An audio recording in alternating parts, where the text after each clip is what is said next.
in Parliament. I think at that time I was at the Treasury.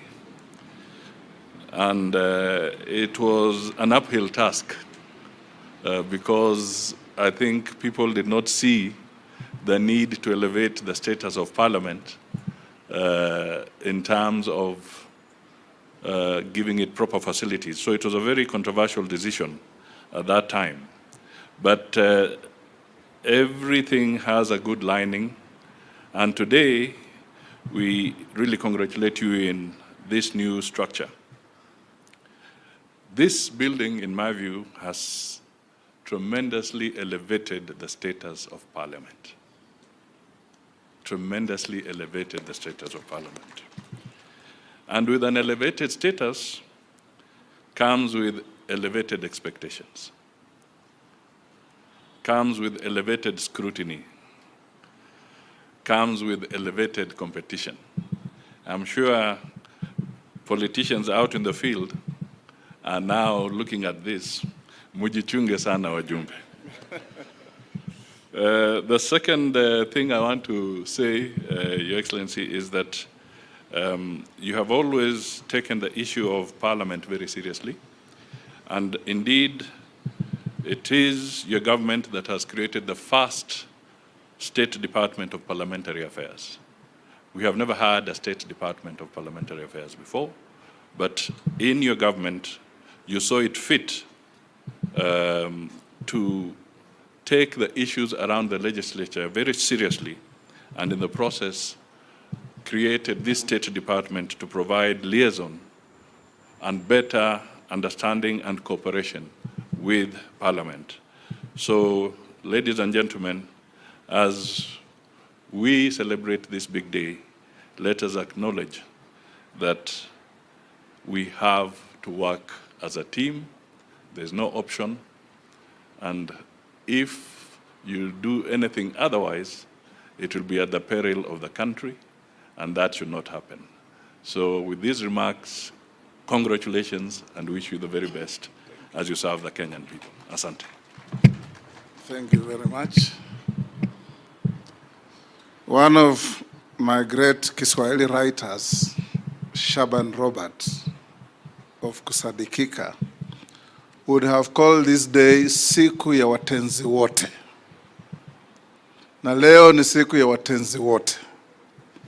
The Greeks would have said a day like this is preserved for gods, heroes, and legends.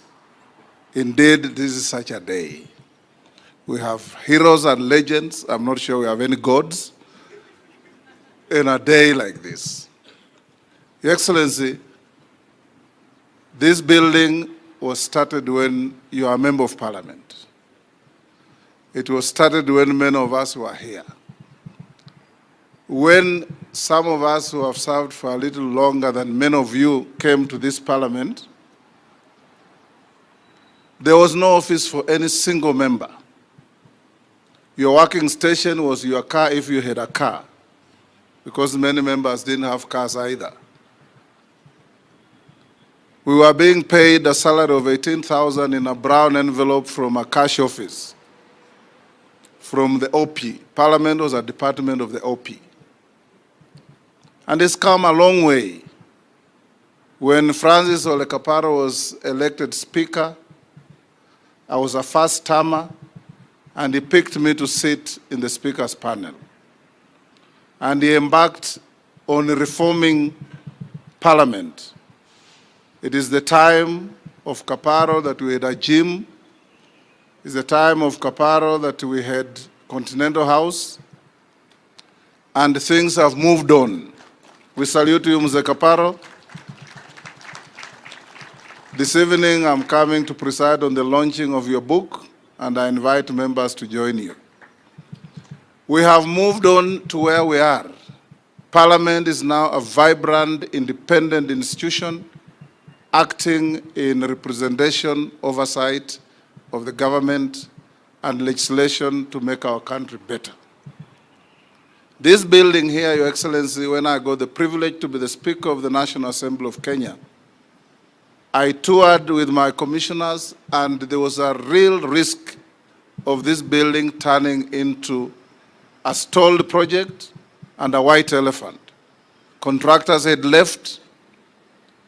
We had to go around looking for the contractors, the subcontractors, and we have been meeting every fortnight, sometimes every week, to pin contractors to get back to work, threatening some of them with criminal sanctions because some had been paid money and had left the site. Skeptics were wondering whether we were going to get there. Anybody now going to this building can see that Senator Sakaja, our governor, has now a new skyline in the city of Nairobi. When you drive from Westlands to the airport, apart from the new Marriott Hotel, the next most iconic building along the way is this building. Beautiful, very good to look at. And the facilities we are providing members of parliament to do their work are first class. The only parliament in my many travels I can compare with this building is probably the Parliament of Australia in Canberra. It is as good as any other. It is even, I dare say, better facilities than the House of Commons in the UK. And those of you who have been there. So we come here today, Your Excellency, with a lot of pride and gratitude to the government for financing this project, and for your government particularly for ensuring that this project is completed, because I can't count the number of times you have been asking me, hiyo nyumba itakwisha lini? Hiyo nyumba tutafungua lini? Today is that great day, siku ya watenzi wote. Today, as we open this building, honorable members, I want to join the honorable minority leader, Wandai, to allay the skeptics who have been pouring vitriol on the structure, the rejectionists, and many others who have been saying many things. This building is here. We will use it, and it will serve the purpose for which it was meant. Your Excellency, equally in a transparent and democratic manner, the allocation of offices for all members from both houses was through balloting. There's no member who was favored to be given an office, apart from the ranking members. Everybody else balloted, and those who have missed out, we are going to renovate Continental House to make sure that we accommodate all members within reach of Parliament. We also want to, in a special way, thank the partnership with the city government of Nairobi. Where we are sitting here was a parking lot for vehicles that carry dead bodies from Nairobi to other parts of the country. It was full of hearse vehicles here. This whole area was full of pools of water. When it rains, you cannot pass anywhere here. When I was exiled from leadership of the Senate, I was allocated an office in some building here called Red Cross. Whenever it rained, I would drive here and go back home because there was no access to the office. But now, this is one of the most beautiful gardens in the city of Nairobi, thanks to the governor of Nairobi, Honorable Sakaja. As I finish, Your Excellency, I want, on behalf of the Parliamentary Service Commission and the entire Parliament fraternity, to give you a firm assurance that Parliament will do its bit. Parliament will oversight your government. Parliament will appropriate resources for your government. Parliament will pass good laws to give meaning to your transformative agenda for the country, the Republic of Kenya, that you have embarked on. And above all, Parliament will be a partner in fostering security, stability, and unity of our country. I told our members as I finish, Your Excellency, from the restless North Rift, that it cannot be only the firepower of the police that will restore peace in those areas. That our members of Parliament from those counties, Baringo, West Pokot, Elgeyo Marakwet, Samburu, Laikipia, Turkana, must go to the ground and engage the ordinary people. Our young people who are causing mayhem are the people who vote for you. Go back and talk to them and make it easier for our people to live together, to love each other, and to be patriotic, and to know that the pain of one Kenyan is the pain for all Kenyans.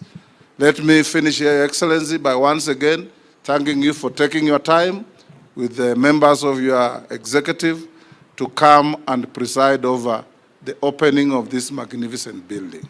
It's truly a day for heroes, gods, and legends for Parliament.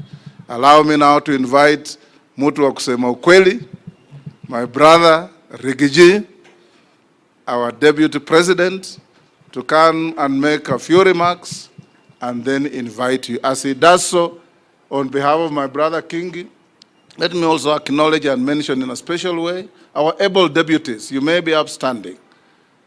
My able deputy, Mama Sholei, karibu sana, and Bwana Gadhuri, Deputy Speaker in the Senate.